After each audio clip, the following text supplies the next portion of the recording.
Hi, today I wanted to share a really simple screen that's going to help you understand the biomechanics of your swing, and particularly what we're looking at here in this video is your right arm and your trail arm, and a little bit to do with the grip profile with both hands.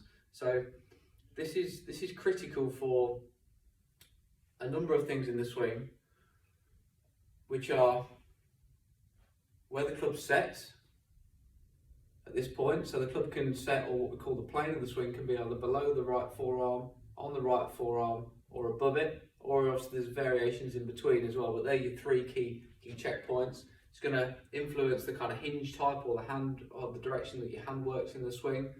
It'll also influence the backswing and downswing plane, or how the club may kind of drop or set, and along with the release type through the bottom.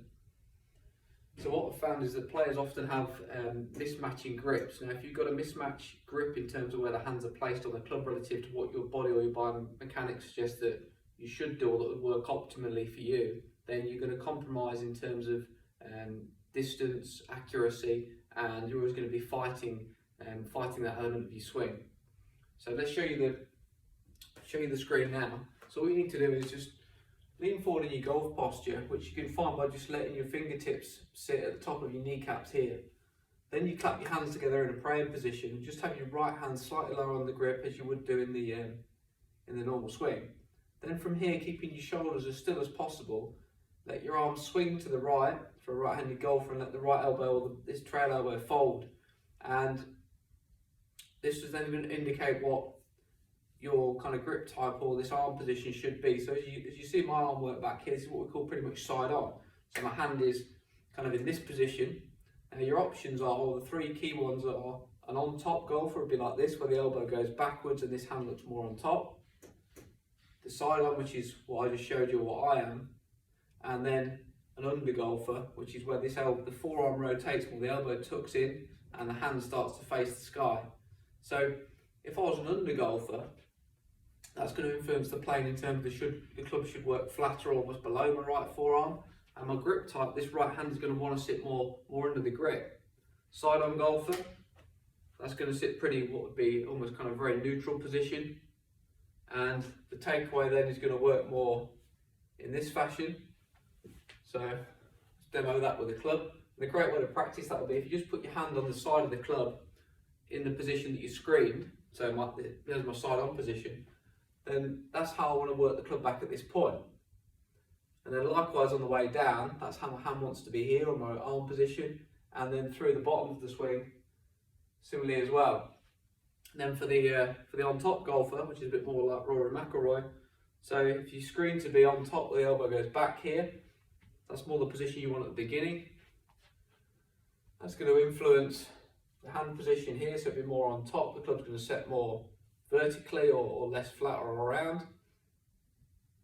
And then on the way down also, this arm's going to be a bit more on top, and it's going to affect the release type at the bottom. It's very common to see people with mismatched swings to grips. So simple test you can do at home. Lean over golf posture, clap your hands together, right hand on the left, then let your arms swing to the right and keep your shoulders still. And depending on which one of these you may screen out to be, then it's worth checking that against the current grip you've got. And then we'll look at in later videos other parts or elements that this influences. In this video, I want to share a before and after of how matching up the screen of how the arms should operate, which was the video before this, and how that can make a big difference to the swing. So with this player's original swing on the left, the what we'll look at here is the right arm is a little bit more on top, along with the hand, and then the setup position with the shoulder and the hips was a little bit out also.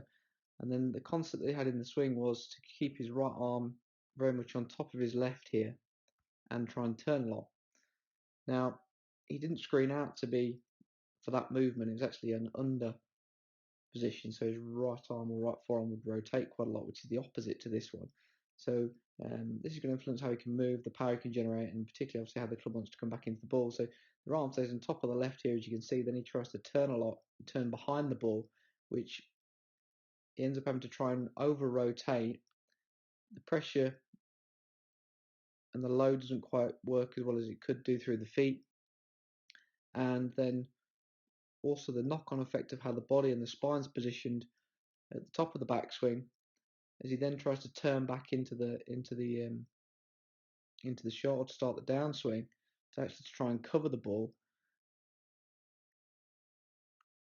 It keeps or maintains his right on top of his left, which is going to bring the club down steeper or more vertical, which is kind of the opposite of what he was actually trying to do. So, due to the right arm position throughout the swing, his concept of overturning, and the fact that it didn't match what his body wanted to do, it's very difficult for him to kind of get the results that he wanted in terms of the power, the distance, and the shot shape. So the swing on the left will produce more of a fade or a slice, and he likes to see a draw. So the new one, not the finished article yet, still a work in progress, but a big difference with the arm position. So now the grip is very slightly under, and the whole body is obviously in a very different position to the original one. So as this works back now, the right arm folds, which is how he's screened to be, and then he turns differently. His spine angle is now more away from the target, which can help him shallow the golf club and not come in as steep or as vertical. We can see his legs working very differently. He can actually get the pressure looking like it's in the right place, on the inside of the heel and the back foot there, rather than on the outside of the foot and over rotating the knees.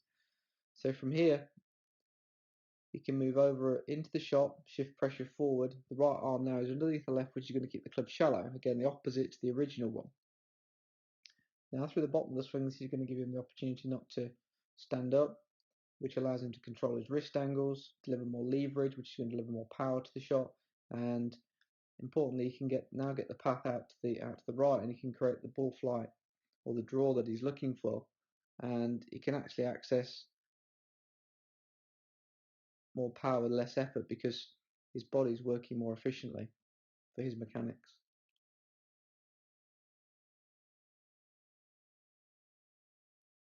So if we look from the back view,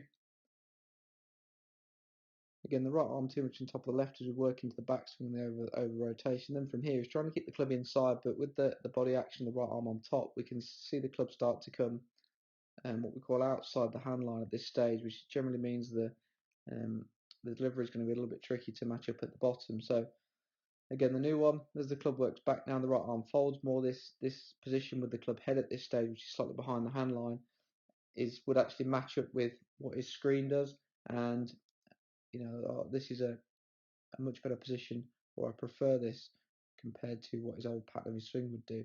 Then from here we can actually see the club drop or shallow out at the start of the downswing here, which is fantastic. So that gives him the ability to approach the club or the ball, sorry, from inside the target line slightly, which will allow him to create a draw shape. And as we get back to this position, back to hip height here, we can see a very different position where the club is and the left arm is and the body is when compared to the original. So this one, the club disappears or swipes to the left very sharply through the bottom of the swing and makes it difficult to square the face correctly, whereas this one, as the shaft comes and the head comes back around to meet the ball, you can see the face delivering very square, creating a flush contact and the ability to draw the ball. So here I just want to run through a drill that we use to help educate the grip position, hand position, how the arm should work throughout the swing. So here we've got the grip on too much under, but this is a good exercise just to give the feel of what we're looking for. So with the grip more under, which is closer to what he's screened at, or a more exaggerated version of what his screen was, the right arm is going to fold better, and then particularly when he comes into impact, to enable the ball to go straight, because with that under grip the ball should go too much to the left because of what the effect on the club face. The only way you can do that is by keeping his right elbow more in front of him, which matches up with what his grip or his screening came out as. The more under you are, the more you need to keep the elbow in front to stop the ball going to the left. And this is something he's never been able to do before. So the one-handed swing with the under grip forced the elbow to come more in front to enable the ball to go relatively straight when doing this drill. So if you work out what your arm position should be, then grip the club with one hand in that fashion and make some swings and hit some shots like that. And this can help educate what the club arm should do in the backswing and how the club should work in the through swing as well.